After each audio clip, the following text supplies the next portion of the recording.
नमस्कार दोस्तों, कैसे हैं आप सभी। स्वागत है आपका अपने YouTube चैनल डुगू कोचिंग सेंटर में। आज मैं आपके लिए लेकर आया हूँ संस्कृत व्याकरण का एक आज वस्तुनिष्ठ प्रश्न बताएंगे, ठीक है, जो परीक्षा के लिए आपको बहुत उपयोगी साबित होंगे। ठीक है, करते हैं आज की क्लास। देखिए, पहला है आपका विद्या माता इव रक्षति। क्या है? विद्या माता इव रक्षति। अस्मिन् वाक्ये अव्यय अस्ति। मतलब ये जो हमारा वाक्य लिखा है विद्या माता इव रक्षति, इस वाक्य में हमारा अव्यय क्या है? ठीक है, तो इसमें हमारा अव्यय होगा इव। क्या होगा? इव। ठीक है, याद रखना, विद्या माता इव रक्षति में हमारा अव्यय क्या होगा? इव। दूसरा प्रश्न है हमारा अधोलिखितेषु अव्ययम नास्ति। मतलब ये जो नीचे लिखे हुए हैं इनमें अव्यय नास्ति मतलब नहीं है। ये अच्छे से जब भी आप कोई सा भी प्रश्न पढ़ो तो उसमें नास्ति या अस्ति ये चीजों का विशेष ध्यान रखना, ठीक है, क्योंकि नास्ति का मतलब नहीं है और अस्ति का मतलब है। ठीक है, तो क्या है हमारा प्रश्न? अधोलिखितेषु अव्ययम नास्ति। मतलब ये जो नीचे हमारे लिखे हुए हैं इनमें से अव्यय कौन सा नहीं है? पहला है मीनः, भूयः, शनैः, कुतः। तो हमारा भूयः भी अव्यय होता है, शनैः भी होता है और कुतः भी अव्यय होता है। तो बचा क्या हमारा? मीनः। तो इसमें क्या होगा? मीनः। मीनः जो रहेगा वो आपका अव्यय नहीं है। ठीक है, फिर अगला है आपका वृथा कलहम मा कुरु। अस्मिन् वाक्ये अव्यय पदम अस्ति। मतलब ये जो वाक्य लिखा है वृथा कलहम मा कुरु, इस वाक्य में अव्यय पद कौन सा होगा? ठीक है, तो वृथा, कलहम और मां और कुरु, और ये जो चौथा ऑप्शन है को अपि ना, मतलब इसमें से कोई सा नहीं। ठीक है, तो इसमें हमें बताना, इसमें होगा वृथा। क्या होगा? वृथा। वृथा का मतलब होता है व्यर्थ में। ठीक है, ये जो तीन प्रश्न है आपके, इनको एक बार फिर से रिवाइज करते हैं। देखिए, पहला है विद्या माता इव रक्षति। अस्मिन् वाक्ये अव्यय अस्ति। मतलब विद्या माता इव रक्षति, इस वाक्य में अव्यय कौन सा होगा? तो इसमें होगा इव। ठीक है, अधोलिखितेषु अव्ययम नास्ति। ये जो नीचे लिखे हुए हैं इनमें से अव्यय क्या नहीं है? तो मीनः मतलब मछली। ठीक है, फिर वृथा कलहम मा कुरु। अस्मिन् वाक्ये अव्यय पदम अस्ति। ये जो वाक्य लिखा है वृथा कलहम मा कुरु, इसमें से कौन सा अव्यय है? तो इसका होगा वृथा। ठीक है, एक बात और आप याद रखना कि जब भी आप अव्यय, मतलब ये जो मैं बता रहा हूं ये अभी आपको समझ में नहीं आएगा। क्यों? क्योंकि ये आपको तब समझ में आएगा तब आप पिछली क्लास में जाकर देखेंगे कि अव्यय होता क्या है। ठीक है, जब तक आपको यही पता नहीं होगा कि अव्यय होता क्या है तो आपको ये जो क्लास चल रही है ये देखने का कोई मतलब नहीं है। अगला क्वेश्चन है आपका अधोलिखितेषु अव्ययम पदम नास्ति। मतलब ये जो नीचे लिखे हुए हैं इनमें से अव्यय पद नहीं है। नास्ति मतलब नहीं है। ठीक है, पहला है यदा तदा, दूसरा है यत्र तत्र, तीसरा है उद्यानम वनम और चौथा है यदा कदा। ठीक है, तो इसमें जो है अव्यय पद ये नहीं होगा 7 नंबर का। ठीक है, उद्यानम वनम, क्या? उद्यानम वनम, ये अव्यय पद नहीं है। अगला प्रश्न है आपका इदानीम अहम संस्कृतम पठामि इत्यस्मिन् वाक्ये अव्ययम पदम अस्ति।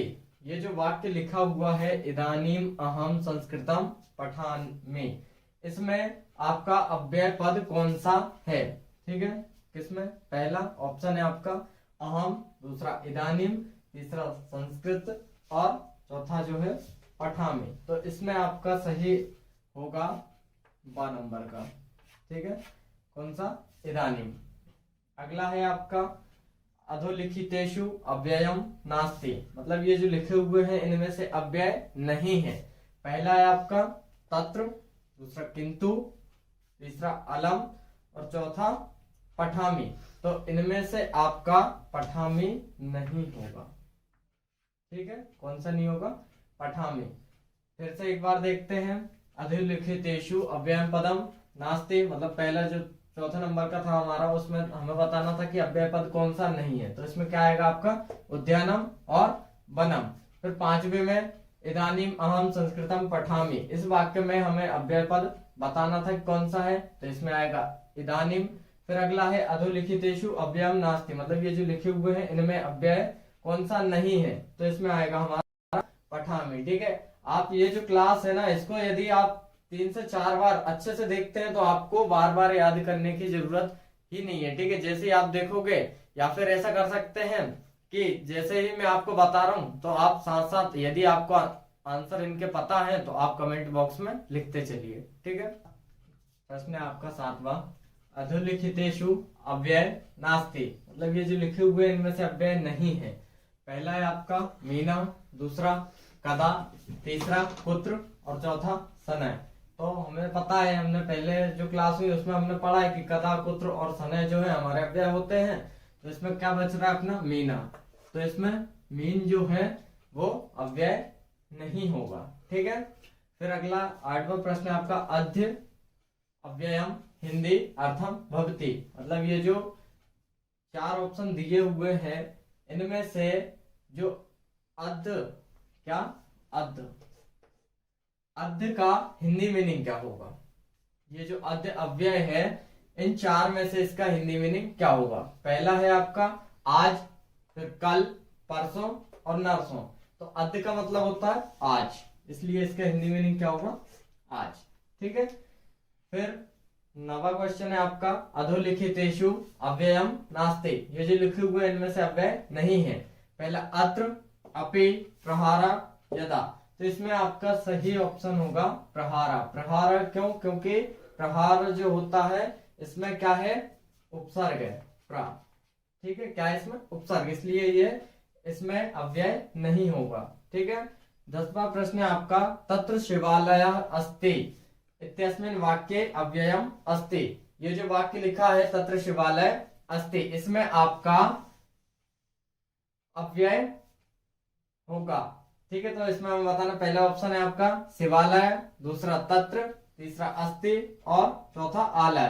तो इसमें आपका सही ऑप्शन होगा तत्र, मतलब वहां।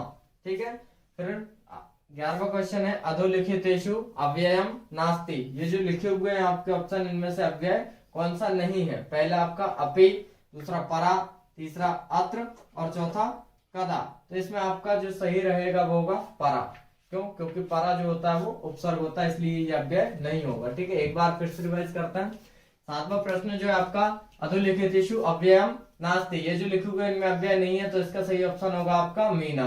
फिर 8वां क्वेश्चन, अद्य हिंदी अव्ययम हिंदी अर्थम भवति, मतलब अद्य जो अव्यय है इसका हिंदी में मीनिंग क्या होगा, मतलब हिंदी में अर्थ क्या होगा? तो इसका अर्थ होगा आज। ठीक है, याद रखना। अधोलिखितेषु अव्ययम नास्ति, ये जो लिखे हुए इनमें से अव्यय नहीं है, तो इसका सही होगा प्रहारा। क्यों? क्योंकि प्रहारा में प्रा उपसर्ग, इसलिए ये अव्यय नहीं होगा।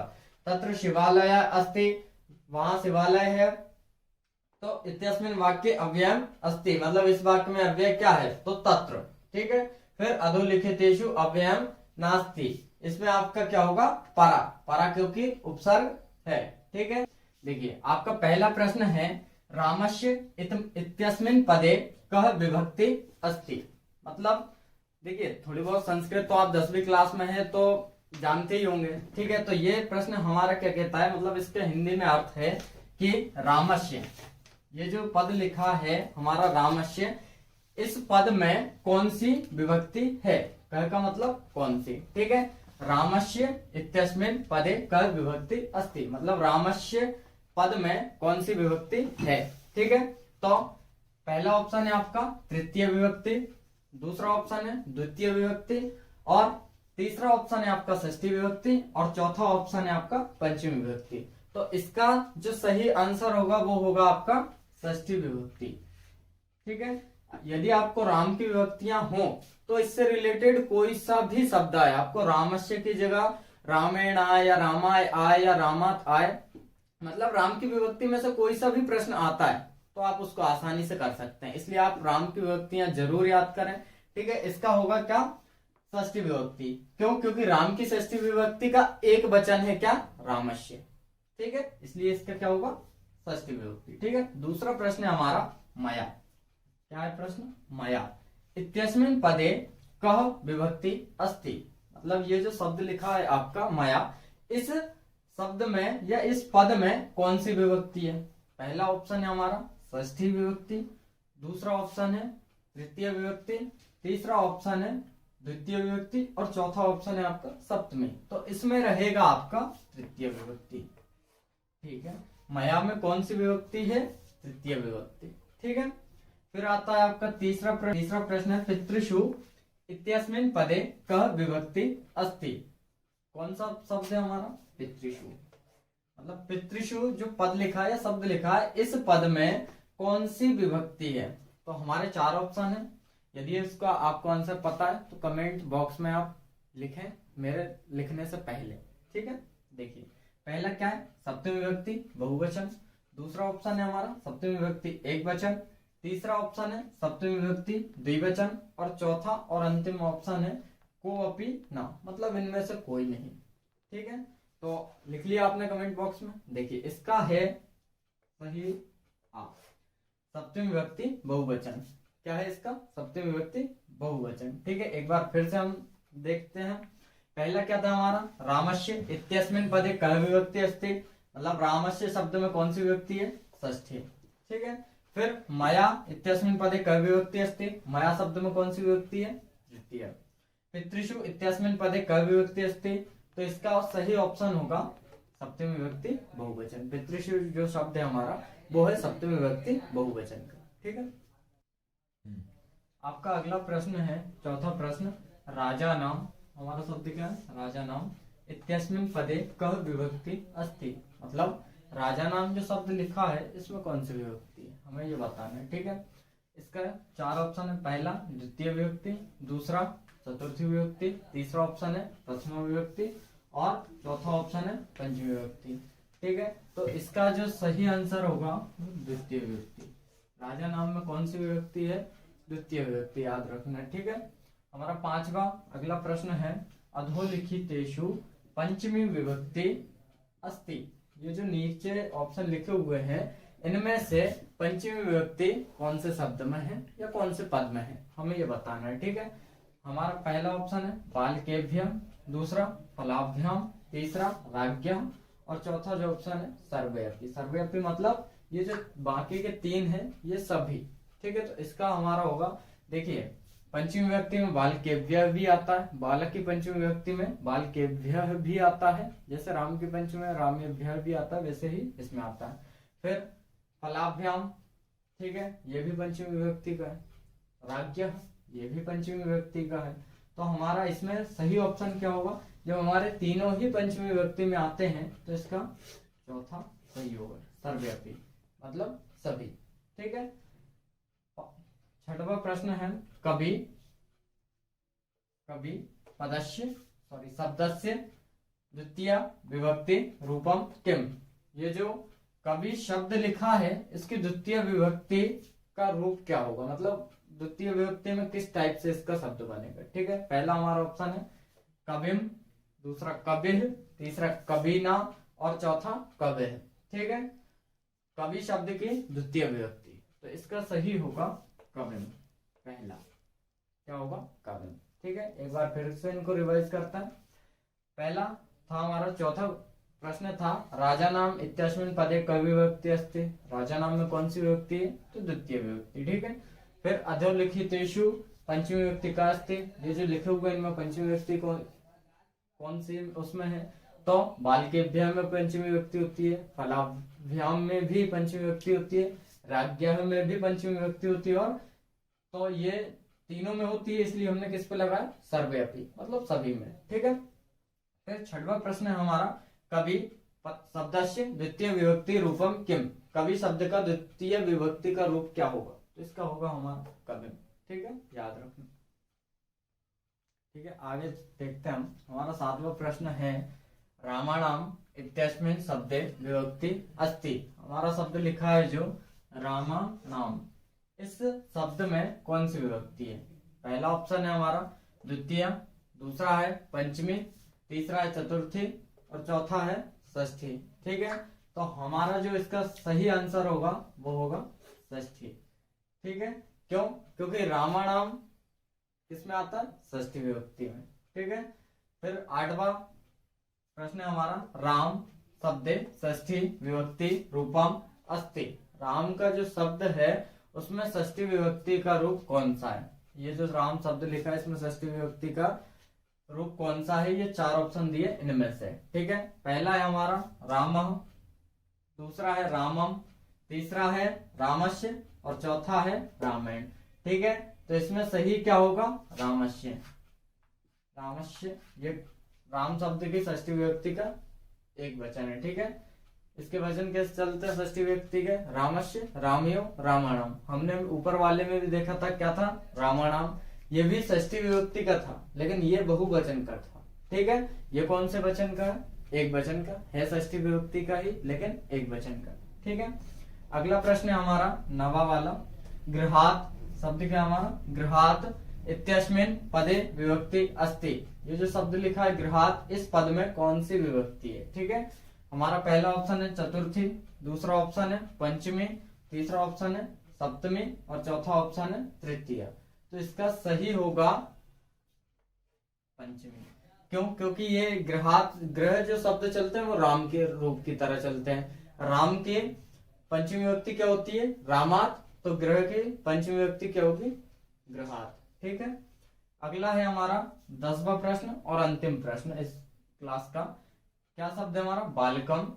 ठीक है, बालकम इत्यस्मिन् पदे कः विभक्ति अस्ति। बालकम पद में कौन सी विभक्ति है? तो हमारे 4 ऑप्शन है, पहला प्रथमा, दूसरा द्वितीय, तीसरा तृतीय और चौथा चतुर्थी। ठीक है, इसमें हमें विभक्ति बताना। बालकम शब्द इसमें होगी द्वितीय विभक्ति। बालक के शब्द रूप भी किसकी तरह चलते हैं? राम की तरह। ठीक है, तो ये जो आप ये देख रहे हैं ना, इनसे आप एक चीज तो समझ सकते हैं कि ज्यादातर आपके प्रश्न किस विभक्ति से पूछे जाते हैं? राम की विभक्ति से। ठीक है, इसलिए आपको राम की विभक्ति याद होना बहुत जरूरी है। ठीक है, क्योंकि 4 ये प्रश्न हैं और एक इससे पहले प्रश्न जो दिया था वो भी राम की विभक्ति से संबंधित था। इसलिए आप राम की विभक्ति अच्छे से याद कर लीजिएगा। ठीक है, इनको एक बार फिर देख लेते हैं। 7वां प्रश्न जो था हमारा, रामाणाम इत्यस्मिन् पदे यह शब्द विभक्ति अस्ति। रामाणाम में कौन सी विभक्ति है? तो षष्ठी विभक्ति। ठीक है, फिर 8वां प्रश्न, राम शब्द षष्ठी विभक्ति रूपम किम। ठीक है, या रूपम अस्ति, यानी राम शब्द की षष्ठी विभक्ति का रूप कौन सा है? तो वो होगा हमारा रामस्य। 9वां प्रश्न है, गृहात इत्यस्मिन् पद विभक्ति अस्ति। गृहात शब्द में कौन सी विभक्ति है? पंचमी। फिर बालकम इत्यस्मिन् पदे कः विभक्ति अस्ति। बालकम पद में कौन सी विभक्ति है? द्वितीय विभक्ति। ठीक है, रूप और उपसर्ग आपकी बोर्ड परीक्षा में किस प्रकार से पूछे जा सकते हैं। ठीक है, जो आज हम बताएंगे आपको वो सिर्फ किस में बताएंगे? ओनली सही जोड़ी में। ठीक है, युग्म मेलनम में। ठीक है, किसमें? युग्म मेलनम मतलब सही जोड़ी में। मैच द कॉलम में हम बताने वाले हैं आपको। ठीक है, कि उपसर्ग और शब्द रूप जरूरी नहीं है कि ये आपकी बोर्ड परीक्षा में ये आपको ओनली सही जोड़ी में पूछे जाएं। ये आपको खालिस्तान, सत्य, असत्य या फिर आपको उसमें क्या कहते हैं ऑब्जेक्टिव टाइप में भी पूछे जा सकते हैं। ठीक है, याद रखना आप। ठीक है, चलिए स्टार्ट करते हैं आज की क्लास। सबसे पहले हम उपसर्ग देखते हैं। देखिए, पहले तो ये पूरे देख लीजिए दोनों साइड के। पहला आपका फला नाम, दूसरा राज्ञी, तीसरा संचरते, चौथा दुष्कर्म, 5वां संस्कृतम, 6वां अधिकार, 7वां प्रा प्लस हारति, फिर आजन्मा, गृहात, अस्मिन, काठिन्यन, फिर अगला है धैनुनाम, फिर दूरोय, फिर बालकाय और उत्कर्ष। ठीक है, इस साइड से शुरू करते हैं। षष्ठी बहुवचन, प्रथमा द्विवचन, उत, फिर षष्ठी एकवचन, प्रहर्ति, अधि, तृतीय एकवचन, सम, इदम, पंचमी सम, फिर चतुर्थी विभक्ति आंग या आ, फिर दुस, फिर आता है आपका सप्तमी विभक्ति। ठीक है, तो ये जो आपको 15 क्वेश्चंस लेकर आया हूँ मैं। कितने? 15। और ये जो 15 हैं ये आपके 99% इन 15 में से ही आपको बोर्ड क्वेश्चन में पूछे जाएंगे। ठीक है, तो पहला देखिए फला नाम। फला नाम क्या है? विभक्ति में आएगा ये। अब फल की विभक्ति में फला नाम कब आता है? तो फल की विभक्ति में फला नाम आता है षष्ठी विभक्ति में। किस में आता है? षष्ठी विभक्ति में आता है और बहुवचन में आता है। यहाँ पे देखिए आप, षष्ठी विभक्ति में आपके एक वचन भी है और बहुवचन भी है। तो इसमें आता है ये बहुवचन में, ये हो जाएगा हमारा फर्स्ट। कौन सा होगा? फर्स्ट। दूसरा है राज्ञी। दूसरा क्या है? राज्ञी। तो राज्ञी यानी राजा की विभक्ति है, तो ये राजा की विभक्ति में कौन से में आता है? ये आता है आपका सप्तमी एकवचन। किस में आता है ये? सप्तमी एकवचन, मतलब ये आपका दूसरा हो जाएगा। ठीक है, सप्तमी एकवचन में। फिर तीसरा है संचरते। तो संचरते में उपसर्ग होता है, संचरते में सम प्लस चरते। क्या होगा? सम प्लस चरते, यानी ये हो जाएगा आपका तीसरा। ठीक है, फिर चौथा है आपका दुष्कर्म। तो दुष्कर्म यानी इसको भी यदि हम तोड़ें तो किस प्रकार से टूटेगा? दुष् प्लस कर्म। किस प्रकार से? दुष् प्लस कर्म। तो दुष् हमें कहाँ दिख रहा है? ये दिख रहा है, मतलब ये हमारा चौथा हो जाएगा। ठीक है, फिर आता है आपका संस्कृतम। इसको भी यदि हम तोड़ें तो किस प्रकार से टूटेगा? सम प्लस कृतम। क्या होगा? सम प्लस कृतम। तो सम, एक और सम हमें कहाँ दिख रहा है? यहाँ दिख रहा है, मतलब आपका पांचवा ये हो जाएगा। ठीक है, फिर आता है आपका अगला है अधिकारः। यदि इसको हम तोड़ते हैं तो किस प्रकार से टूटेगा? अधि प्लस कारः। तो इसमें हमें अधि देखिए कहाँ है? ये है, तो ये कौन सा हो जाएगा? 6th नंबर का। कौन सा होगा? 6th। फिर अगला है आपका प्र प्लस हरति। यदि इसको हम जोड़ें तो क्या बनेगा? प्ल प्लस हरति क्या बनेगा? प्रहरति। क्या बनेगा? प्रहरति, यानी 7वां। कौन सा होगा? 7वां। ठीक है, फिर अगला है आपका आजन्मः। तो इसको यदि हम तोड़ें तो किस प्रकार से टूटेगा? ये आ प्लस जन्मः, यानी आ कहाँ? ये है आंग। तो ये कौन सा हो जाएगा आपका? 8वां। कौन सा होगा? 8वां। ठीक है, फिर अगला है आपका गृहात। अब ग्रह की विभक्ति देखें यदि हम, तो गृहात में यानी राम की पंचमी विभक्ति क्या होती है? रामात। तो इसमें भी लगभग पंचमी विभक्ति ही आएगी। ठीक है, तो अब पंचमी विभक्ति, तो यहाँ पे देखिए पंचमी कहाँ है? हाँ, ये विभक्ति नहीं लिखी इसके आगे, लेकिन पंचमी लिखा है, तो ये हो जाएगा 9th। ठीक है, फिर अगला है अस्मिन। क्या अगला? अस्मिन। तो अस्मिन का क्या होगा? ईदम। क्या होता है? अस्मिन का ईदम, ये 10th हो जाएगा। ठीक है, अस्मिन का ईदम। फिर अगला है आपका काठिन्यन। अगला प्रश्न क्या है? काठिन्यन। तो काठिन्यन येन आ रहा है, यानी राम की विभक्ति में रामेण आता है, तो उसमें भी मैन और येन ये मैच हो रहा है। ठीक है, तो ये तृतीय के एक वचन में आता है। ठीक है, तो ये तृतीय का एक वचन, ये हो जाएगा आपका 11वां। आप ऐसे थोड़ा ट्रिक लगा सकते हैं कि उसमें एन आता है, या तो उसमें रामायण में मैन आता है। ठीक है, तो इसमें क्या आ रहा है? ये एन आ रहा है, यानी तृतीय का एक वचन, लगभग सेम ही है। ठीक है, फिर अगला है आपका धेनु नाम। अगला प्रश्न क्या है? धेनु नाम।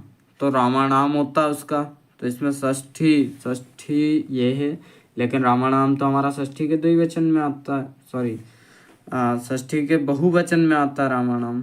किस में आता है? षष्ठी के बहुवचन में। तो षष्ठी का बहुवचन हमारा, देखिए यहाँ पर गलती हो गई होगी, यहाँ पर बहुवचन होगा। कौन सा होगा? षष्ठी का बहुवचन। तो धेनु नाम का यही 12वां। ठीक है, फिर अगला है दूरॉय। ठीक है, तो इसका दूरौ होगा, ये या नहीं होगा। ठीक है, दूरौ का क्या होगा? दूरौ यानी प्रथमा एक वचन। क्या होगा? प्रथमा, सॉरी द्विवचन। तो ये हो जाएगा 13th आपका। ठीक है, ये होगा 13th। फिर अगला है बालकाय। तो बालकाय में कौन सी व्यक्ति? रामाय। कौन सी व्यक्ति होती है? चतुर्थी। तो यहाँ पे कौन सी होगी? चतुर्थी व्यक्ति बालकाय में। ठीक है, यानी 14th।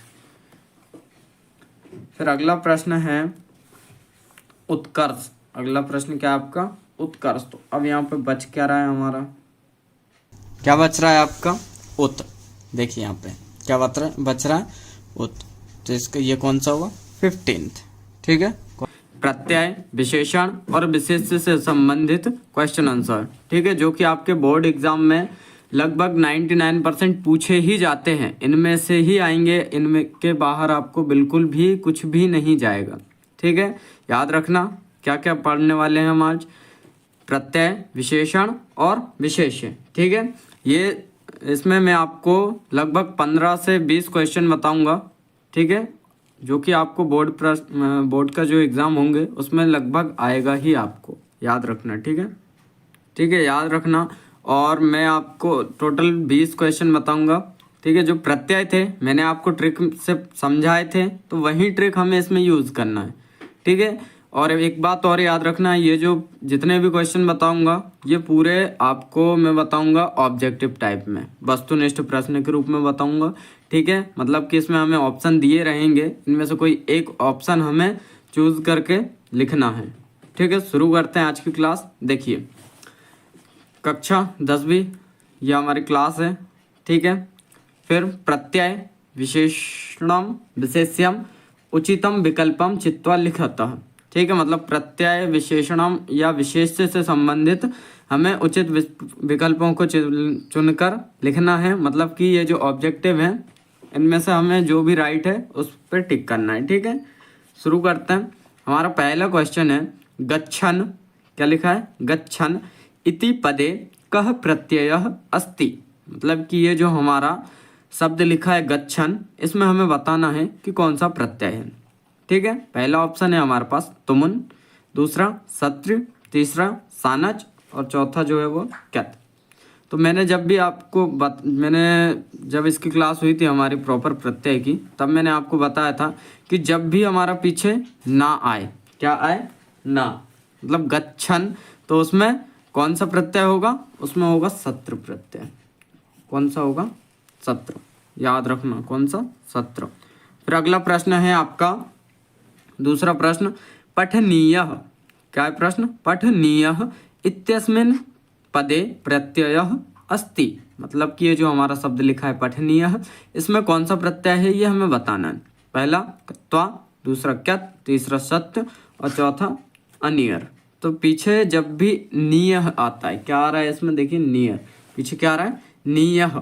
तो जब भी पीछे किसी भी शब्द में नियः आता है तो उसमें होता है अनियर प्रत्यय। कौन सा होता है, अनियर, याद रखना।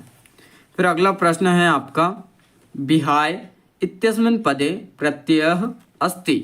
मतलब कि ये जो विहाय शब्द लिखा है इसमें कौन सा प्रत्यय है यह हमें बताना है। देखिए पहला ऑप्शन क्या है, बी धन हा धन कितन, यानी बी प्लस हा प्लस कितन। दूसरा बी प्लस हा प्लस कत। तीसरा बी प्लस हा प्लस ल्यप। और चौथा बी प्लस हा प्लस सत्र। ठीक है, ये चार ऑप्शन है। देखिए हमारा शब्द क्या है, विहाय है, पीछे क्या आ रहा है, या आ रहा है। ठीक है, आगे क्या आ रहा है, आगे बी एक उपसर्ग है। ठीक है, तो जब भी पीछे क्या आता है, या आता है और आगे एक उपसर्ग आता है तो उसमें कौन सा प्रत्यय होता है, उसमें होता है ल्यप। तो इसका क्या होगा, बी प्लस हा प्लस ल्यप।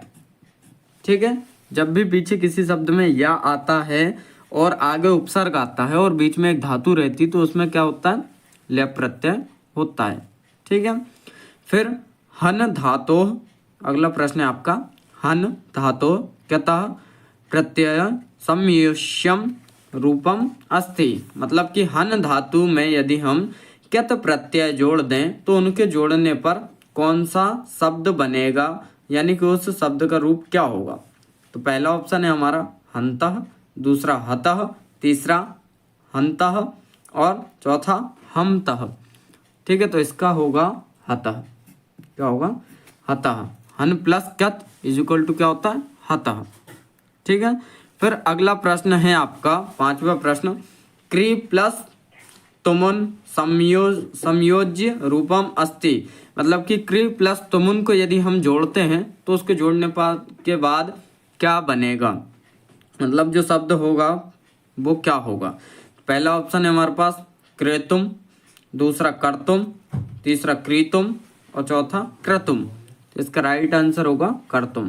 क्री प्लस तुमुन इज इक्वल टू क्या होगा, कर्तुम, याद रखना।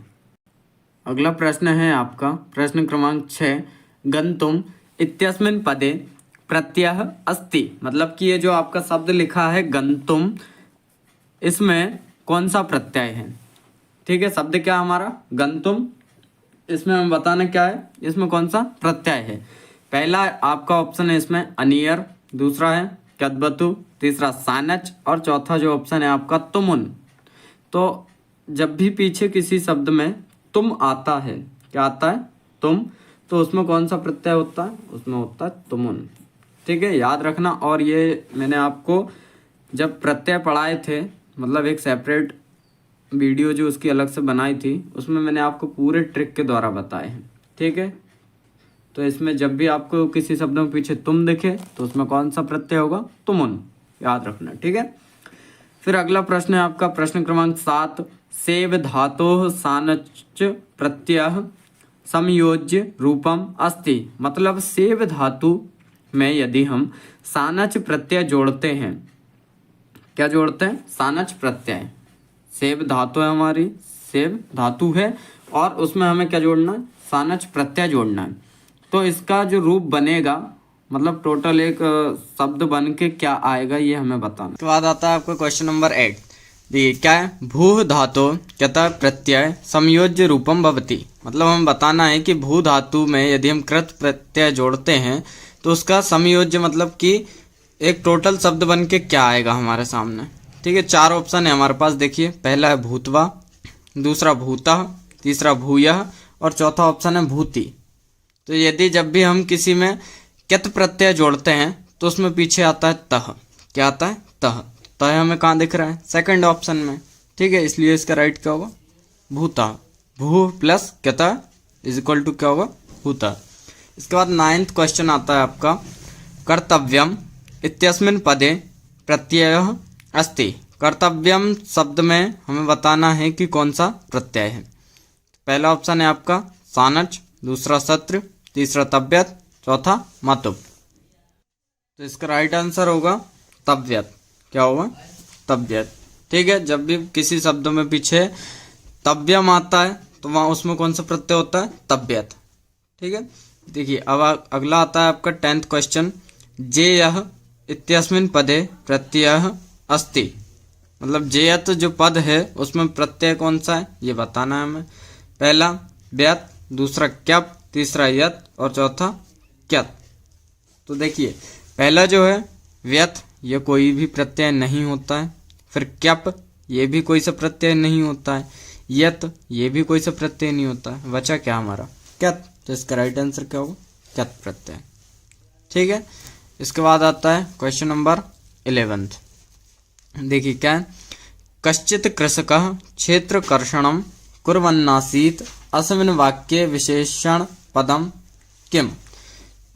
वाक्य क्या लिखा हमारा? कश्चित् कृषकः क्षेत्रकर्षणं कुर्वन्नासीत्। इस वाक्य में बताना है कि विशेषण पद क्या है। क्या बताना है? विशेषण।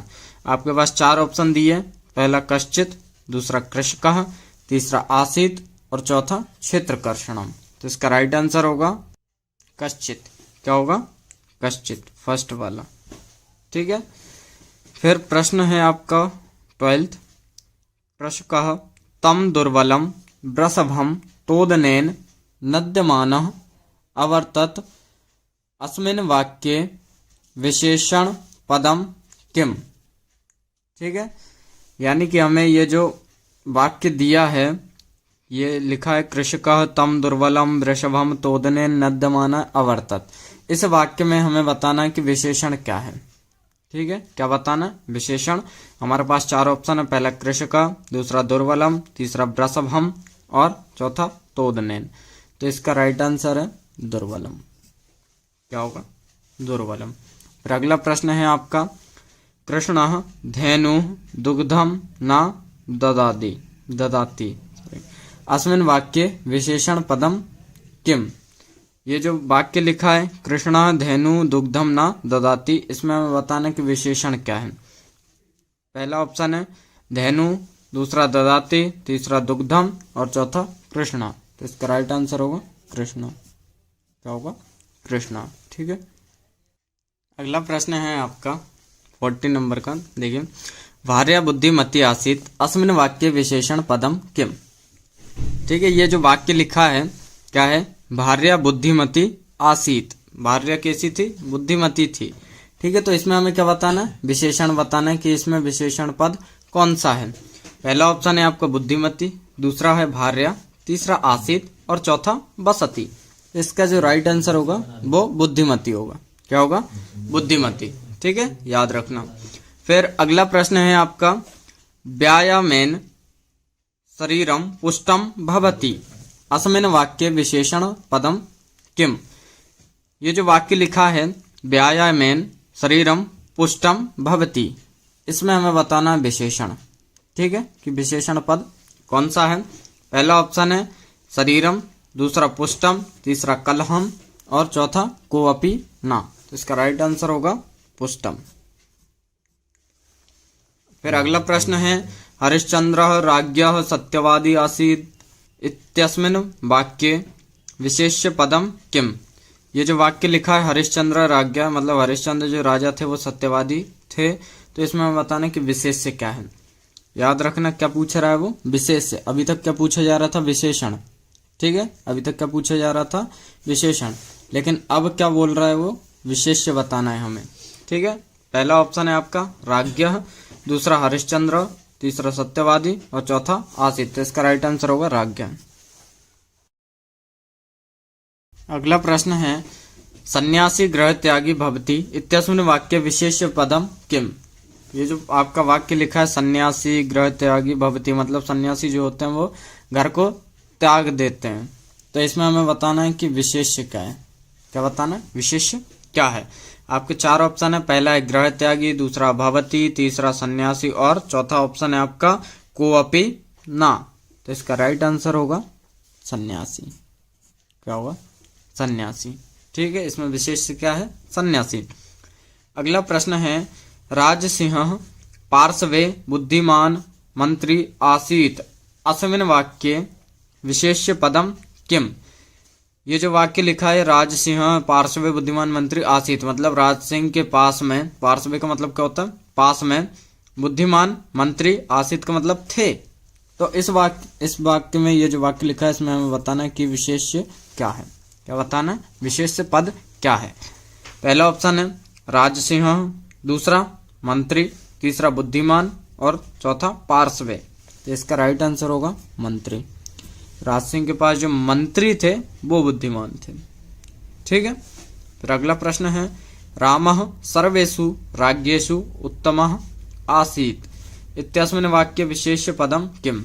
मतलब राम सभी राजाओं में, सर्वेषु मतलब सभी और राज्येषु मतलब राजाओं में, उत्तमः आसीत् मतलब सर्वश्रेष्ठ थे। तो इसमें हमें बताना है कि विशेष्य क्या है। पहला ऑप्शन है सर्वेषु, दूसरा राज्येषु, तीसरा राम और चौथा उत्तम। तो इसका राइट आंसर होगा राम। ठीक है, अगला प्रश्न है आपका और लास्ट प्रश्न, पलायमानम स्वानम अस्मिन् पदे विशेष्य पदम किम। ये जो वाक्य, ये जो पद लिखा है पलायमानम स्वानम अस्मिन्, सॉरी, इसमें हमें बताना है कि विशेष्य पद क्या है। क्या बताना? विशेष्य। पहला स्वानम, दूसरा अस्मिन्, तीसरा पलायमानम और चौथा कोअपि नास्ति। तो इसमें होगा स्वानम। इसका राइट आंसर क्या होगा? स्वानम।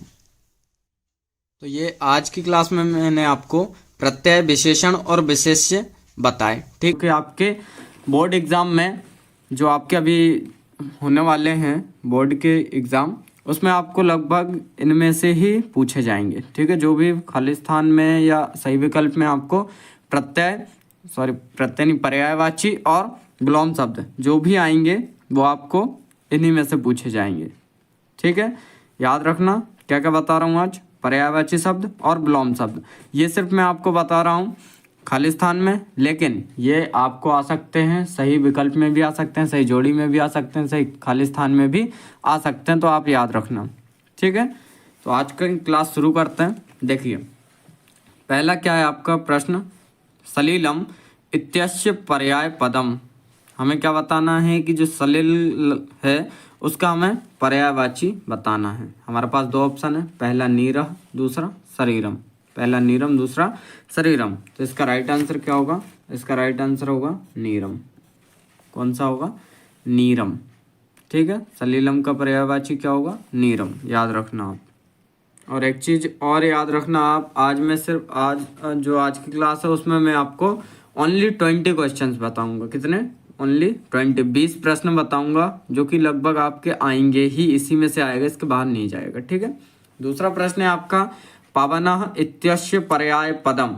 अब हमें बताना कि पवन का पर्यायवाची शब्द क्या है।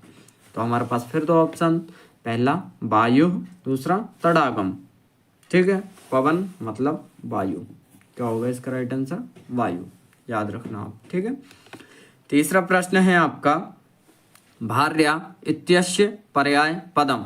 अब हम बताना कि भार्या का पर्यायवाची क्या होता है। तो भार्या का मतलब होता है बहन, तो इसका भगिनी एक ऑप्शन है और दूसरा है कांता।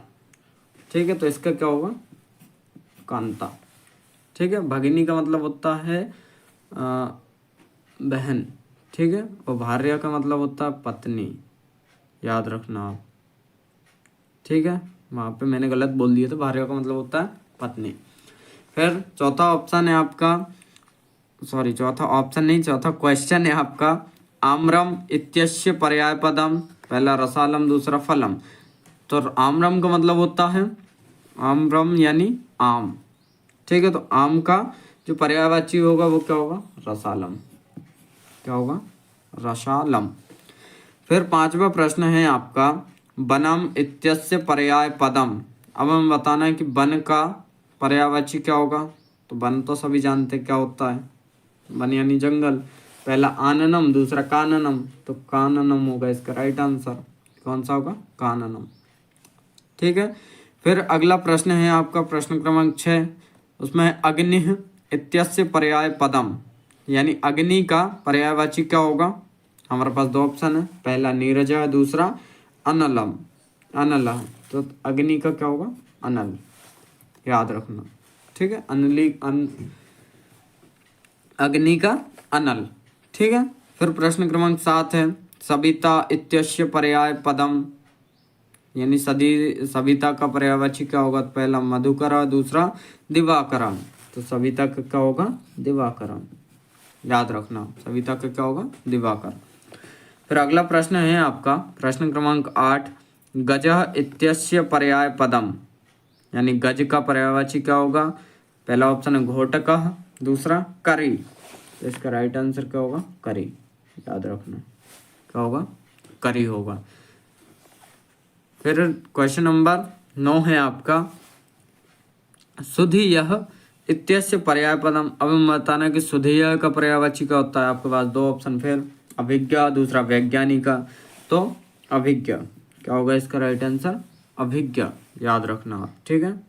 फिर आता है आपका क्वेश्चन नंबर 10 कमलम इत्यस्य पर्याय पदम।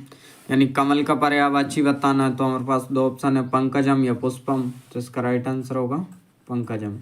क्या होगा? पंकजम। ठीक है। फिर अगला है आपका सुकरम शब्दस्य विलोम पदम। यानी सुकरम का विलोम पद बताना है हमें। विलोम मतलब उल्टा। तो पहला शुद्धम, दूसरा दुर्वहम। तो इसका राइट आंसर होगा दुर्वहम, याद रखना। क्या होगा? दुर्वहम। फिर हाँ एक चीज और, ये जो 10 क्वेश्चन थे ये आपके पर्यायवाची से रिलेटेड थे। अब जो 11वें से स्टार्ट होंगे क्वेश्चन नंबर 11 से, ये आपके होंगे विलोम शब्द। ठीक है। देखिए अगला है आपका शांता शब्दस्य विलोम पदम। दो ऑप्शन है आपके पास, भयांता, दूसरा अनंता। तो इसका राइट आंसर क्या होगा आपका? इसका होगा अनंता। क्या होगा? अनंता। फिर अगला क्वेश्चन है आपका विमूढ़धि शब्दस्य विलोम पदम। यानी विमूढ़धि का हमें क्या बताना? विलोम पद। यानी तो पहला ऑप्शन है आपका निधि, दूसरा सुधि। तो इसका राइट आंसर क्या होगा? सुधि। ठीक है। क्या होगा? सुधि। फिर अगला प्रश्न है आपका प्रश्न क्रमांक 14, वो है अस्तमये शब्दस्य विलोम पदम। यानी अस्तमय शब्द का विलोम। तो अस्त मतलब होता है, अस्त का मतलब क्या होता है? डूबना। ठीक है। तो पहला ऑप्शन है आपका सायम, साय मतलब शाम, और उदय, उदय मतलब उगना। तो इसका राइट आंसर क्या होगा? उगना। ठीक है। फिर प्रश्न क्रमांक आता है आपका 15, वो है प्रसीदति शब्दस्य विलोम पदम। यानी प्रसीदति जो शब्द है उसका विलोम शब्द क्या होगा, ये हमें बताना है। पहला प्रकुप्यति, दूसरा नियोक्यति। तो इसका राइट आंसर क्या होगा, प्रकुप्यति। ठीक है, क्या होगा, प्रकुप्यति, याद रखना आप। अगला प्रश्न है आपका प्रश्न क्रमांक 16। चौरह खालिस्तान आसीत। दो ऑप्शन है आपके पास, आरक्षी विपक्षी। इसका राइट आंसर होगा आरक्षी। चौरह आरक्षी आसीत। ये जो क्वेश्चन है ये आपका ये क्वेश्चन आंसर में भी पूछ लिया जाता है, खालिस्तान में भी आता है, क्वेश्चन आंसर में भी आता है और सही जोड़ी में भी पूछ लिया जाता है। ठीक है, और ये जो है सत्य असत्य मतलब आमना में भी आता है। तो ये जो क्वेश्चन है चौरह आरक्षी आसीत, ये बहुत इम्पोर्टेंट है। ठीक है, इसको याद कर लीजिएगा आप।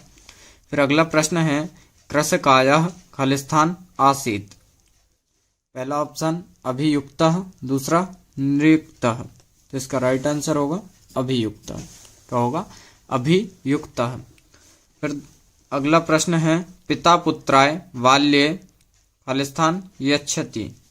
पहला विद्या, दूसरा आभूषणम। तो इसका राइट आंसर होगा विद्या।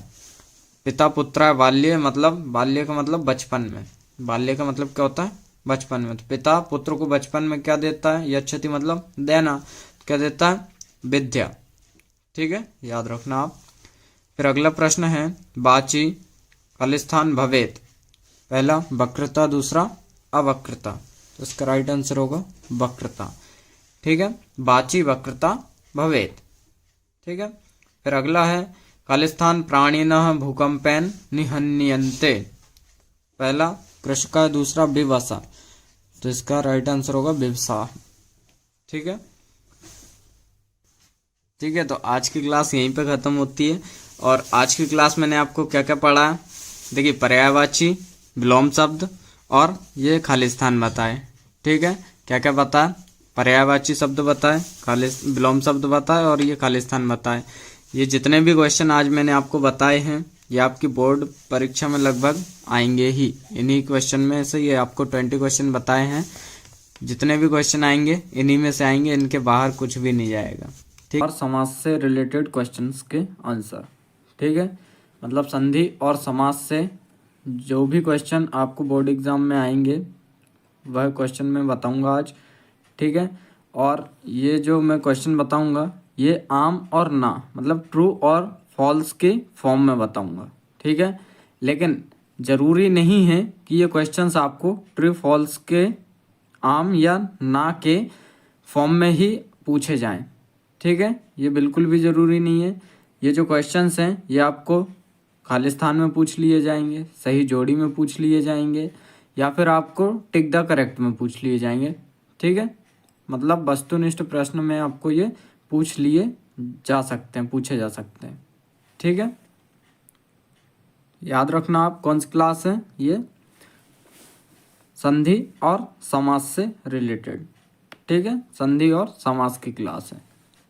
तो देखिए हेडिंग क्या है, शुद्ध वाक्यानाम समक्षे आम और अशुद्ध वाक्यानाम समक्षे ना लिखत।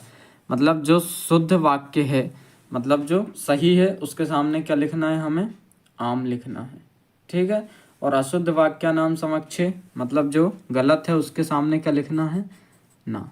ठीक है, सही के सामने आ और गलत के सामने ना। ठीक है, और क्वेश्चन में यदि आपको ये आम ना आते हैं तो आपको उसी फॉर्म में आंसर देना, मतलब आम या ना में ही लिखना है, आपको ट्रू या फॉल्स नहीं लिखना है। ठीक है, या सही का मार्क या गलत का मार्क, मतलब कि या तो हमें ये देखिए सही और निशान, गलत का निशान ये नहीं लगाना है। ठीक है, सही और गलत का निशान नहीं लगाना है, हमें क्या लिखना है, आम लिखना है या ना लिखना है। यदि सही है तो आम और गलत है तो ना। ठीक है, शुरू करते हैं आज की क्लास। देखिए पहला क्वेश्चन क्या है आपका, ग्रंथालय इति पदे गुणसंधि अस्ति। ग्रंथालय में गुणसंधि है क्या, नहीं है, इसका आंसर ना। ठीक है, ग्रंथालय में गुणसंधि नहीं है इसलिए क्या होगा ये, ना। फिर अगला प्रश्न है भानुदया इत्यस्मिन् पदे दीर्घ संधि अस्ति। भानुदय में दीर्घ संधि है, बिल्कुल है। क्यों? क्योंकि मैंने आपको जब ट्रिक से बताया था तो उसमें बड़ी मात्रा देखनी थी हमें, तो इसमें बड़ी मात्रा, ठीक है, यानी आम। क्या होगा? आम, ठीक है। फिर अगला प्रश्न है, हितोपदेशः इत्यस्मिन् पदे यण संधि अस्ति। हितोपदेश में यण संधि है? नहीं है, हितोपदेश में यण संधि नहीं है, इसलिए क्या आएगा? ना, ठीक है। फिर अगला प्रश्न है, ममेव इत्यस्मिन् पदे वृद्धि संधि अस्ति। ममेव में वृद्धि संधि है।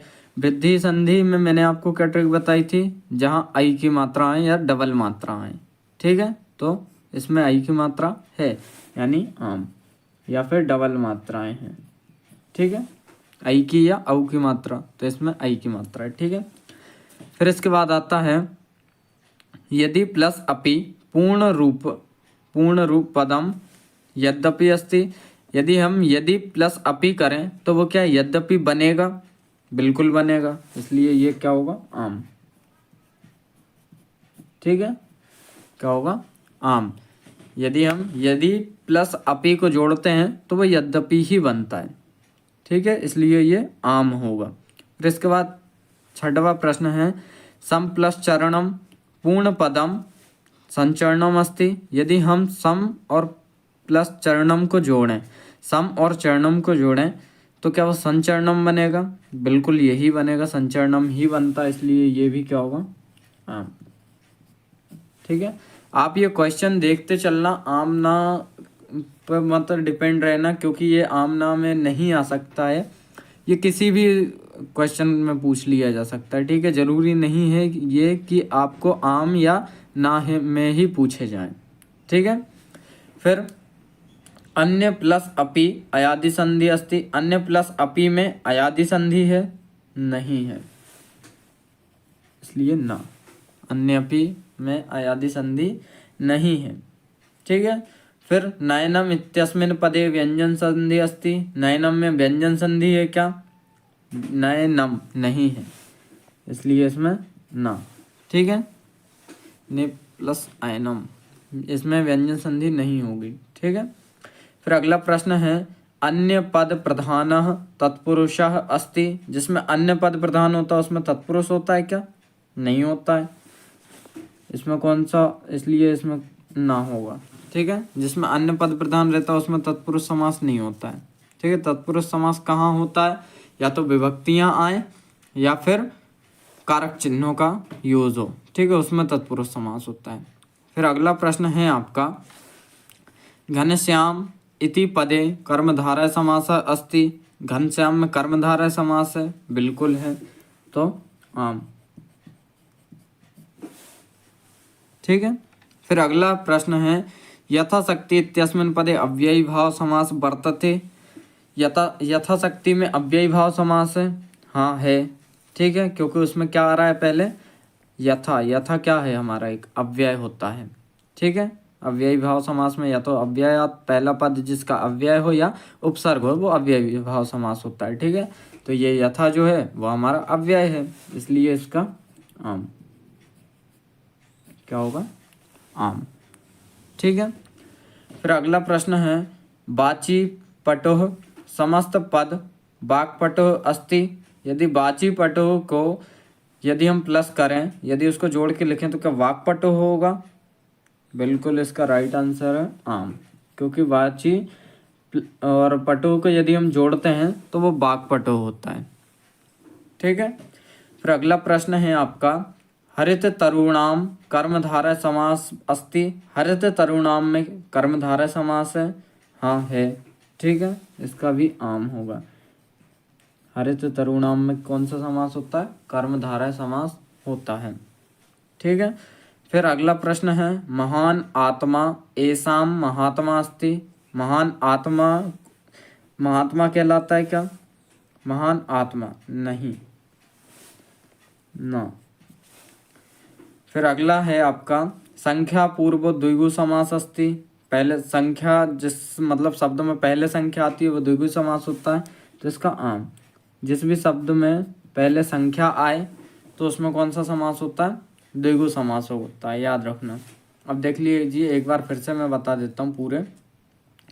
ग्रंथालय में गुण संधि है, नहीं है। भानुदाय में दीर्घ संधि है, हाँ है। हितोपदेश शब्द में यण संधि है, नहीं है। फिर ममेव जो है उसमें वृद्धि संधि है, तो ये सही है क्योंकि इसमें आई की मात्रा आ रही है, मतलब डबल मात्राएं आ रही हैं। औ की या औ की मात्रा आती है तो उसमें वृद्धि संधि ही होती है। फिर यदि प्लस अपी को जोड़ेंगे तो यद्यपि बनेगा, हाँ आम है ये, ठीक है। फिर सम प्लस चरणम को जोड़ेंगे समचरणम बनेगा, इसका भी आम। फिर अन्य प्लस अपि अयादि संधि का है, नहीं। नयनम में व्यंजन संधि है, नहीं।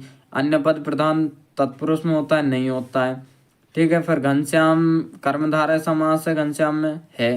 फिर यथाशक्ति में अव्ययी भाव समास है। फिर बाची और कटु को पटुह को यदि हम जोड़ें तो वो वाक्पटु बनता है, हाँ बनता है। फिर हरित तरुणाम कर्मधारय समास का है तो इसका भी आम आएगा, ठीक है। फिर महान आत्मा, ऐसाम महात्मा, नहीं। फिर संख्या पूर्व मतलब जिस भी शब्द में पहले संख्या आती है तो उसमें होता है आम, ठीक है। ये सब आपको याद रखना है, मतलब कि धातु और अव्यय से आपको किस टाइप के क्वेश्चंस आएंगे और उनके आंसर क्या क्या हो सकते हैं, ठीक है। ये मैं आज आपको आज की क्लास में बताऊंगा, ठीक है। शुरू करते हैं आज की क्लास। और एक बात और याद रखना, जो बोर्ड के स्टूडेंट हैं उनके लिए ये क्लास बेहद महत्वपूर्ण है, ठीक है। मैं आपको टोटल 15 क्वेश्चन बताऊंगा जो बोर्ड एग्ज़ाम में लगभग आएंगे ही, ठीक है। शुरू करते हैं आज की क्लास। सबसे पहले हेडिंग देख लेते हैं। देख क्या है, धातु रूपाणी या अव्ययः एक वाक्यन उत्तरत, ठीक है। मतलब कि धातु रूप और अव्यय से संबंधित एक वाक्यन प्रश्न है ये, ठीक है। मतलब कि एक वाक्य में आपको इसका उत्तर देना है, ठीक है। ये जरूरी नहीं है कि आपको ये एक वाक्य में ही पूछे जाएं ये क्वेश्चंस, ठीक है। ये आपको सही जोड़ी, खाली स्थान या सही विकल्प में भी पूछ सकते हैं, ठीक है। तो याद रखना किससे रिलेटेड है ये क्लास, धातु रूप और अव्यय से रिलेटेड। इसका फर्स्ट क्वेश्चन देखते हैं क्या है। बद धातोः लोट लकारस्य मध्यम पुरुषः बहुवचनम रूपम किम, ठीक है। इसका हिंदी में मतलब होगा कि जो बद धातु है, कौन सी बद धातु, इसके लोट लकार, कौन सी लकार पूछी हमसे, लोट लकार, ठीक है। तो लोट लकार का मध्यम पुरुष का बहुवचन का रूप क्या होगा, मतलब हमें किस किस में बताना है, लोट लकार का, मध्यम पुरुष का और बहुवचन बताना है हमें, ठीक है। क्या क्या बताना है, लोट लकार का, मध्यम पुरुष का, बहुवचन। तो इसका आंसर देखते हैं क्या होगा। इसका राइट आंसर होगा बदत, क्या होगा, सॉरी क्या होगा, बदत।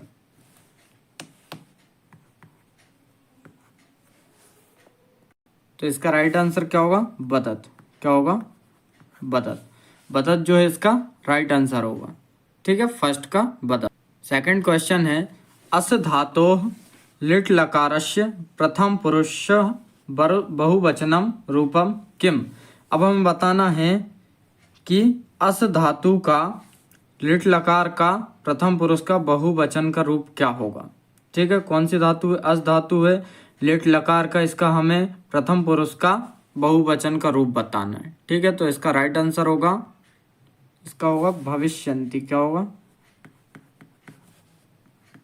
भविष्यन्ति। एक बात और याद रखना, जो अस धातु होती है वो भू या भाव धातु की तरह इसके रूप चलते हैं, किसकी तरह, भू या भाव धातु के, ठीक है। तो अस धातु यानी भू या भाव धातु, ठीक है। तो इसका क्या होगा, भविष्यन्ति। राइट आंसर क्या होगा इसका, भविष्यन्ति। तीसरा प्रश्न है आपका लभ धातोः लट लकारस्य उत्तम पुरुष एक वचनम रूपम किम। लभ धातु है, उसका हमें लट लकार का उत्तम पुरुष का एक वचन बताना है कि क्या होगा, ठीक है। तो इसका राइट आंसर होगा लभे, क्या होगा, लभे, ठीक है, क्या होगा, लभे, याद रखना। फिर अगला प्रश्न है आपका प्रश्न क्रमांक 4 हन धातोः लोट लकारस्य प्रथम पुरुष एक वचनम रूपम किम। यानी कि आपको हन धातु का लोट लकार में प्रथम पुरुष का एक वचन क्या होगा, तो हमें ये बताना है। ठीक है, तो इसका होगा हंतु। क्या होगा? हंतु, याद रखना। ठीक है, फिर अगला प्रश्न है आपका गच्छति। प्रश्न क्रमांक 5, गच्छति क्रियापदे कह धातु अस्ति। मतलब कि गच्छति जो क्रियापद लिखा है इसमें कौन सी धातु है, ये हमें बताना है। गच्छति में क्या होगा? गम धातु होगी। कौन सी? गम या गच्छ धातु। ठीक है, गम या गच्छ धातु होगी। और ये जो गच्छति शब्द है कौन सा?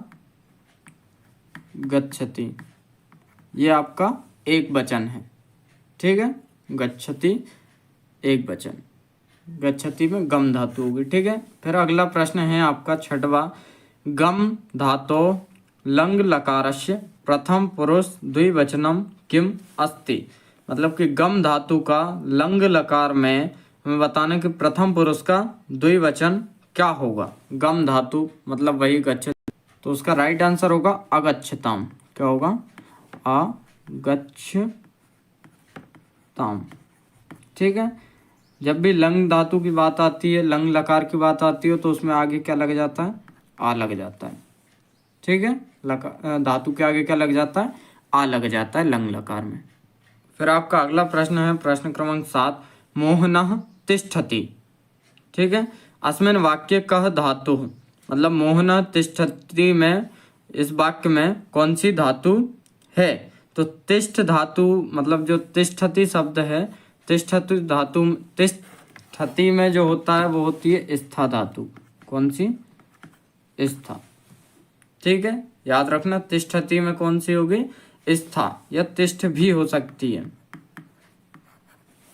ठीक है, लेकिन राइट क्या है आपका? ज़्यादा तर्क कौन सा यूज होता है? स्था धातु यूज होती है इसमें, तिष्ठति में। फिर अगला प्रश्न है आपका प्रश्न क्रमांक 8, वो है अहम अपि आपणम गच्छामि अस्मिन् वाक्ये अव्ययम किम अस्ति। मतलब ये जो शब्द लिखा है, वाक्य लिखा है, सॉरी, क्या है? अहम अपि आपणम गच्छामि। तो यहाँ पे हमें बताना है कि इसमें अव्यय क्या होगा। ठीक है, क्या बताना है कि इसमें अव्यय क्या होगा। तो इसमें क्या आ रहा है? अहम अपि, तो इसका में अव्यय जो होगा वो क्या होगा? अपि। कौन सा अव्यय होगा? अपि, याद रखना। ठीक है, अगला प्रश्न है विद्या माता इव रक्षति अस्मिन् वाक्ये अव्यय पदम किम अस्ति। ये जो वाक्य लिखा है विद्या माता इव रक्षति, इसमें हमें बताना है कि अव्यय पद कौन सा होगा। तो इसका जो अव्यय पद होगा वो होगा इव। कौन सा होगा? इव। ठीक है, अहम अपि विद्या माता इव रक्षति, तो इसमें कौन सा होगा? इव। अगला प्रश्न है फिर आपका प्रश्न क्रमांक 10, इसका सदाचारः एव परमो धर्मः अस्मिन् वाक्ये अव्ययम किम अस्ति। मतलब सदाचार ए परमो धर्म, ये जो वाक्य लिखा है इसमें हमें बताना है कि अव्यय क्या होगा। ठीक है, तो इसका राइट आंसर होगा एव। क्या होगा? एव। ठीक है, याद रखना आप। फिर अगला प्रश्न है आपका अचिरम गृहम गच्छ अस्मिन् वाक्ये अव्यय पदम किम अस्ति। क्या लिखा है? अचिरम गृहम गच्छ। इसमें हमें बताना है कि अव्यय पद क्या होगा। तो इसका राइट आंसर होगा अचिरम। क्या होगा? अचिरम। ठीक है, इसमें अव्यय क्या होगा? अचिरम। याद रखना, अचिरम जो है वो भी एक अव्यय है। फिर अगला प्रश्न है आपका अथ रामायण कथा आरभ्यते अस्मिन् वाक्ये अव्यय पदम किम अस्ति। आपका वाक्य क्या है? अथ रामायण कथा आरभ्यते। इसमें हमें बताना है कि इसमें अव्यय क्या होगा इस वाक्य में। तो इसका राइट आंसर होगा अथ। क्या होगा? अथ। ठीक है, याद रखना। फिर अगला प्रश्न है अहम स्वः ग्रामम गमिष्यामि अस्मिन् वाक्ये अव्यय पदम किम अस्ति। ठीक है, वाक्य क्या है आपका? अहम स्वः ग्रामम गमिष्यामि, मतलब मैं भी अपने गांव जाऊंगा। तो इसमें हमें बताना है कि इसमें अव्यय क्या होगा। तो इसमें अव्यय होगा स्वः, ठीक है, कौन सा होगा, स्वः अव्यय होगा इसमें। फिर अगला प्रश्न है तत्र शिवालयः अस्ति, ठीक है, मतलब वहाँ शिवालय है। तो अस्मिन् वाक्ये अव्यय पदम किम अस्ति, तो इसमें अव्यय जो होगा वो होगा तत्र, ठीक है, मतलब वहाँ, ठीक है। अगला प्रश्न है आपका और लास्ट प्रश्न जो है वो है आपका वृथा कलहम मा कुरु, अस्मिन् वाक्ये अव्यय पदम किम अस्ति। वाक्य क्या है आपका, वृथा कलहम मा कुरु, इसमें क्या अव्यय होगा, इसमें होंगे, इसमें देखिए दो अव्यय होंगे, एक तो होगा आपका वृथा और दूसरा होगा माँ, ठीक है। कौन कौन से दो अव्यय, पहला वृथा दूसरा माँ, ठीक है। एक बार फिर से देख लीजिए आप, देखिए बद धातु का हमें लोट लकार का मध्यम पुरुष का बहुवचन बताना था, ठीक है, तो वो होगा बदत, ठीक है। फिर अस धातु का लिट लकार का प्रथम पुरुष का बहुवचन बताना था, तो वो होगा भविष्यन्ति, क्योंकि जो अस धातु होती है वो भू या भाव ही होती है, ठीक है। फिर अगला है लभ धातोः का लट लकार का उत्तम पुरुष का एक वचन का रूप बताना था हमें, तो वो होगा लभे। फिर अगला है हन धातु का लोट लकार का प्रथम पुरुष का एक वचन बताना था, तो वो होगा हंतु। फिर गच्छति में कौन सा क्रियापद है, तो उसमें गम धातु होगी, ठीक है, उसमें बताना गच्छति क्रियापद जो है उसमें कौन सी धातु होगी, तो उसमें होगी गम धातु। फिर गम धातु का हमें लंग लकार का प्रथम पुरुष का द्विवचन बताना था, तो वो होगा अगच्छताम, ठीक है। फिर मोहन तिष्ठति में कौन सी धातु होगी, तो उसमें होगी स्था धातु। फिर अहम अपि आपणम गच्छामि में हमें अव्यय बताना था, तो होगा उसमें अपि। फिर विद्या माता इव रक्षति, तो इसमें इव जो है आपका अव्यय होगा। फिर अगला प्रश्न है आपका सदाचारा एव परमो धर्मा, तो इसमें होगा आपका एव अव्यय। फिर अचिरम गृहम गच्छ, तो इसमें जो होगा आपका वो होगा अचिरम अव्यय। फिर अगला प्रश्न है अथ रामायण कथा आरभ्यते, इसमें हमें अव्यय बताना था, तो उसमें अथ अव्यय होगा आपका, ठीक है। फिर अगला प्रश्न है अहम स्वः ग्रामम गमिष्यामि, इसमें भी अव्यय बताना था, तो इसमें होगा स्वः।